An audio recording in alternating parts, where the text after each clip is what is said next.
तो आप ये नहीं बोल सकते कि ऐसे खाओगे तो ही खिलाएंगे वरना भूखे रहो।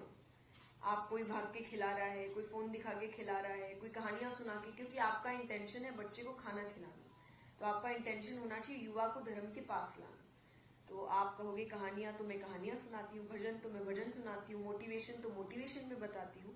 तो थोड़ा सा चेंज लाना ताकि यूथ आपके साथ रिलेटेबिलिटी महसूस कर सके। जिद्दी नहीं होना कि ऐसे आना है तो आओ वरना दूर रहो, तो वो दूर रहता है आपसे, क्योंकि समय बदल रहा है। हर जगह एक ही चीज नहीं है, दुनिया बदल रही है, लोगों को बहुत एक्सपोजर्स मिल रहे हैं। उस वक्त जरूरी है कि आप धर्म को भी थोड़ा इवॉल्व करके उनके सामने लेकर आए। आपने 2020 में अपनी पोस्ट ग्रेजुएशन कंप्लीट की, 2020 में आपने पोस्ट ग्रेजुएशन मैंने सिर्फ ग्रेजुएशन की है। 20 में की है? नहीं, मुझे 5 साल हो गए। 5 साल हो गए। तो आपके साथ जो कॉलेज में आपके जो कुलीग रहे हैं, आपके फ्रेंड्स रहे हैं, वो अब आपको कैसे देखते हैं कि आपके साथ वो आपके साथ कैसे उसके पढ़ते थे उनके साथ, अब आप जो है कथावाचक हो गए हैं, तो कभी उनसे कभी मुलाकात हुई या कभी उन्होंने कहीं आपसे संपर्क किया? नहीं, पहली बात तो मेरे कॉलेज के कोई दोस्त रहे नहीं, क्योंकि कॉलेज मैंने थोड़ा प्राइवेटली की थी, सिर्फ मैं एग्जाम देने जाती थी। तो मेरे आज तक स्कूल के ही दोस्त हैं सिर्फ, और स्कूल के जो बचपन के आपके दोस्त होते हैं वो बचपन से आपके साथ है, तो उनको कोई फर्क नहीं पड़ता आप क्या बन गए हैं या क्या कर रहे हैं, उनको अच्छा लगता है डेफिनेटली। और हम कभी नहीं, हम जब भी घर जाते हैं मैं उनसे मिलती हूँ, या वो जहाँ भी कहीं ना कहीं काम कर रहे हैं तो हम कोशिश करते हैं कि महीने में 1-2 बार तो हम मिल ही रहे एक दूसरे से। तो अच्छा लगता है, कोई बदलाव नहीं है, क्योंकि बचपन की दोस्ती में बदलाव आते नहीं है। देश में अगर हिंदुत्व की बात की जाती है तो क्या उसकी राजनीति होनी चाहिए? राजनीति के ऊपर देखिए मैं कुछ जानती नहीं, पर मैं ये कहूंगी कि राजनीति के ऊपर मैंने एक प्रसंग जरूर हमने बात करी थी कि राजनीति खराब नहीं है अगर कृष्ण सी करी जाए तो। हाँ जी, तो अगर उस पर भी अगर धर्म की बात हो रही है तो कृष्ण ने धर्म के लिए ही महाभारत में राजनीति करी थी। तो अगर आप कर भी रहे हैं तो कृष्ण सी करे, वो जो सीख देकर कर रहे करे तो अच्छा रहेगा। अगर उसके अगेंस्ट होकर करते हैं तो शायद चीजें खराब होती है। आपने कहा कि धर्म जरूरी है जी, तो हिंदुत्व की बात की जाती है कि धर्म रहेगा तो देश रहेगा, ऐसा कुछ बात कहा जाता है, तो कुछ लोग उस पर राजनीति, तो ऐसा सही है क्या? जो करते हैं आप, मतलब मुझे एग्जैक्टली बात पता होनी चाहिए। देश में समय में सनातन धर्म का प्रसार हिंदुस्तान में ज्यादा हुआ, तो आपको क्या लगता है कि वो हिंदू धर्म का जो सनातन धर्म है उसका प्रसार इतना ज्यादा हो रहा है, उसका इम्पैक्ट आप देख रहे हो कि लोगों में उनके प्रति दोबारा विश्वास, आस्था सनातन धर्म के प्रति बढ़ती जा रही है? बढ़ती तो जा रही है डेफिनेटली, लेकिन मैं ये नहीं कहूंगी कि मुझे ऐसा लग रहा है कि कोई ड्रास्टिक चेंज। मुझे ऐसा लगता है कि भक्ति हमेशा से थी, अभी थोड़ा सा आप चीजों को समझ ज्यादा रहे हैं, या आप अगर कुछ गलत हो रहा है तो आवाज उठाने की कोशिश कर रहे हैं, पर भक्ति हमेशा से थी। तो आई थिंक जागरूकता अभी ज्यादा हो रही है, जानते हमेशा से थे, तो अच्छी बात है, चाहे अब वो कोई भी माध्यम हो सकता है। धर्म का प्रसार बढ़ता जा रहा है, जागरूकता बढ़ती है। जी, तो जया शर्मा की जया किशोरी तक का सफर कैसा रहा? सफर अच्छा रहा, बहुत मेहनती रहा, बहुत काम करना पड़ा, क्योंकि मैंने 2 जिंदगियां एक साथ जी है। अब मैं पूर्ण रूप से अध्यात्म में हूँ, पर ग्रेजुएशन तक मेरी 2 अलग जिंदगी चल रही थी। एक तरफ क्योंकि मैंने बीकॉम किया तो एक कॉमर्स की पढ़ाई होती थी, और एक तरफ आध्यात्म की, दोनों अलग दुनियाएं हैं। तो बहुत मेहनत लगी, बहुत परेशानी भी हुई, लेकिन ठीक है, अच्छी बात है। देश में धर्म को एक अलग परिभाषा दी जा रही है, राजनीतिक तौर से नहीं, मैं अलग बात करूंगा धर्म के लेकर ही। कई प्रचारक, हिंदू प्रचारक ये कहते हैं कि सिर्फ हिंदुस्तान में हिंदू का ही प्रचार होना चाहिए। क्या आपको लगता है कि ऐसा प्रचार करना ठीक है?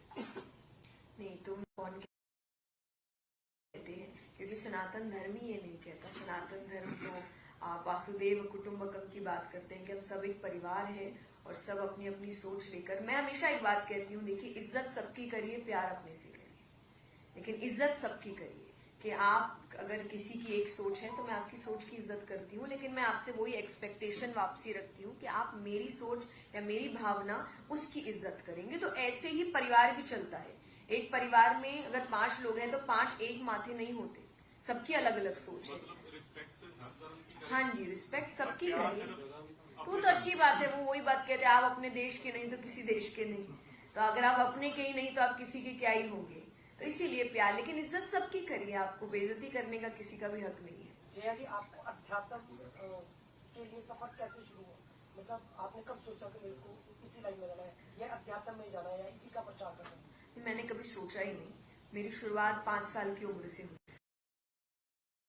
तो मैं हमेशा से एक बात कहती आई हूँ कि मैंने ये काम नहीं चुना था, इस काम ने मुझे चुना था। तो शुरुआत ऐसी हुई थी कि मुझे पता नहीं था कि मैं क्या कर रही हूँ, या ये कोई काम भी हो सकता है, ये कोई रास्ता भी हो सकता है। मुझे अच्छा लग रहा था, तो मैंने शुरुआत पहले भजन गाने से करी थी। मैं भजन गाती थी, फिर धीरे धीरे मुझे कथाओं की तरफ, जैसे मैंने कहा मेरी जिज्ञासा मुझे लेकर जाती है हर जगह, तो कथा की ओर जिज्ञासा गई, फिर श्रीमद् भागवत की ओर जिज्ञासा गई, अब मोटिवेशनल सेशंस की ओर जिज्ञासा जा रही है।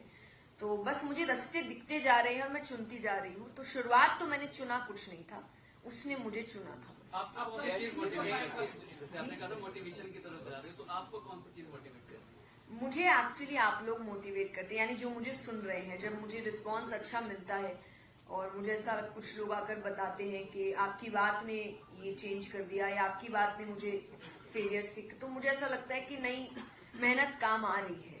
तो फिर मुझे लगता है कि नहीं, अब तो और काम करने की जरूरत है, या कुछ और नया लाने की जरूरत है। तो वो आई थिंक मेरा मोटिवेशन है। हम पंजाब से जलंधर में आप पहली बार आए हैं, कैसा लगा आपको यहाँ पे? बहुत बहुत अच्छा लगा, और मुझे ऐसा लग रहा है कि जितना सब उत्साह में आते हैं उतना उत्साह हमें आता है। तो उत्साह, अगर आप वहाँ आ रहे हैं तो आप देख रहे हैं कि लोग बहुत उत्साहित हैं, बहुत खुश हैं, तो उनको खुश देखकर हमें खुशी मिलती है कि नहीं, हम जो कह रहे हैं उनको अच्छा लग रहा है, और शायद कहीं ना कहीं उम्मीद है कि वो अपने साथ वो बात अब लेकर तक जाएंगे। कितनी कथाएं कर चुके हैं आप? नहीं पता, थोड़ी, क्योंकि हम अभी भी हम, जैसे मैं मारवाड़ी हूँ तो मैं, हम गिनते नहीं है। जया मैम, कहा जाता है आजकल जो थोड़ी सी पॉलिटिक्स भी होती है कि भगवान की फोटो को ऊपर लगाना है,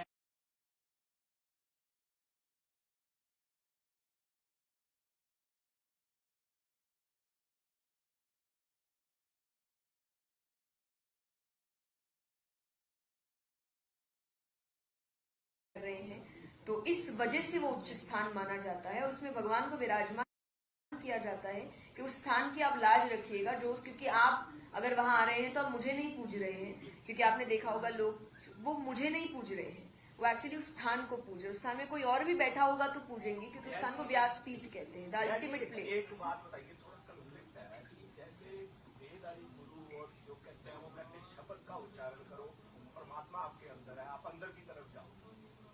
आप जो वहाँ पे रस बरसाते हो, लोग अपनी भक्ति बाहर की तरफ करते हैं। तो ये ग्रंथों में भी लिखा हुआ है कि परमात्मा आपके अंदर है, यू हैव टू स्पिरिट। नहीं, तो भक्ति रस भी लिखा हुआ है, बहुत रास्ते हैं भगवान को, नवदा भक्ति है, 9 तरीके हैं भगवान को प्राप्त करने के। आप अंदर से करिए, बाहर से करिए, साइड से करिए। वो हमेशा कहते हैं कि आप अपने आप को मेडिटेट करो, बंद कमरे में बैठो और शब्द का उच्चारण करो।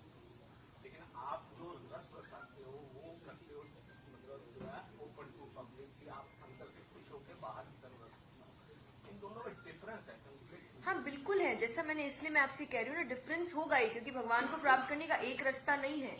आप अंदर कमरे में बंद होकर भी प्राप्त कर सकते हैं, आप नृत्य करके भी प्राप्त कर सकते हैं, आप मेडिटेट मंत्रों का उच्चारण करके भी कर सकते हैं, आप पूजा पाठ करके कर सकते हैं, और आप कुछ भी नहीं करके सिर्फ कर्म करके भी कर सकते हैं। कि मैं पूजा पाठ में नहीं, मैं कर्म पर विश्वास रखता हूँ, वो भी भगवान को प्राप्त कर सकता है। तो रास्ते बहुत है, आप कोई एक रास्ता नहीं, इसलिए मैंने कहा जिद्दी नहीं होना है कि ये है तो ही भगवान मिलेंगे। अरे बहुत रास्ते, 24 अवतार लिए भगवान ने। जया जी, धर्म की बात हो रही है हर तरफ, किसी एक धर्म की नहीं, हिंदू, सिख, मुस्लिम, ईसाई, सभी लोग धर्म की बात कर रहे हैं। क्या असल में जो हम लोगों में होनी चाहिए वो धर्म की बात आप देख रहे हो? मैं आपका क्वेश्चन वैसे ठीक से समझी नहीं, पर अगर आप परिचय भी दीजिए, आप कौन से मीडिया ग्रुप से, परिचय भी दीजिए। लाइव पंजाबी टीवी से हूं मैं, चरणजीत जोगी मेरा नाम है। धर्म की बात बहुत जोर शोर से, धर्म की बात सभी करते हैं, हिंदू, मुस्लिम, सिख, ईसाई सभी करते हैं, अपने अपने तरीके से करना चाहिए, हमारा देश ही ऐसा है, सबको आजादी है। लेकिन जो धर्म का पाठ पढ़ाया जा रहा है, जो धर्म असल में है, जो धर्म की डेफिनेशन है, क्या वो हम लोगों में सभी में है? नहीं है, बिल्कुल अभी तो पूर्ण रूप से नहीं है, क्योंकि होती तो सब ठीक हो जाता। लेकिन ये जरूर है कि कोशिश आज हर कोई कर रहा है कि वो समझने की कोशिश करे। वही बात है, जैसा मैंने कहा कि आप सही रास्ता चुनिए। ऐसा नहीं है कि मैं ये कह दूं कि सब परफेक्ट है, फिर तो फिर किसी को कुछ सीखने की जरूरत ही नहीं है। पर ये जरूर है, कोशिश सब कर रहे हैं कि अपने अपने तरीके से धर्म को जान सके। हो सकता पर है परफेक्ट बिल्कुल हो सकता है, क्यों नहीं हो सकता है? हर कैसी युग कोशिश में होनी होता चाहिए? है कैसी कि कोशिश? जो भी रास्ता आप चाहे अपने गुरु से समझिए, आप ग्रंथों से समझिए, आप जो भक्त बन चुके हैं उनसे समझिए, पर जया के कोशिश साथ किशोरी शब्द है, जी। थोड़ा सा इसके बारे में जानकारी। ये मेरे जो गुरुजी थे उन्होंने मेरा ये नाम रखा था, और ये नाम भी उन्होंने कोई ऐसा नहीं, क्योंकि उन्हें नहीं, मैं बहुत छोटी थी उस वक्त, बहुत छोटी, मतलब मैंने कुछ शुरू भी नहीं किया था। तो मैं, किशोरावस्था में हाँ, मैं उनके घर जाती थी, और वो मतलब उस वक्त तो मैं कुछ सीखती भी नहीं थी, पर वो नाम से मैंने उनको अपना गुरु, मेरे पिता जाते थे, तो उन्होंने मुझे जैसे कहा कि जैसे लड़के को कान्हा कहा जाता है तो बेटी को राधा क्यों नहीं कहते, तो उन्होंने वो मुझे किशोरी बुलाते थे। जय जी, एक सिंपल प्रश्न है, बागेश्वर धाम के बारे में आजकल बहुत ही चर्चा होती नजर आ रही है।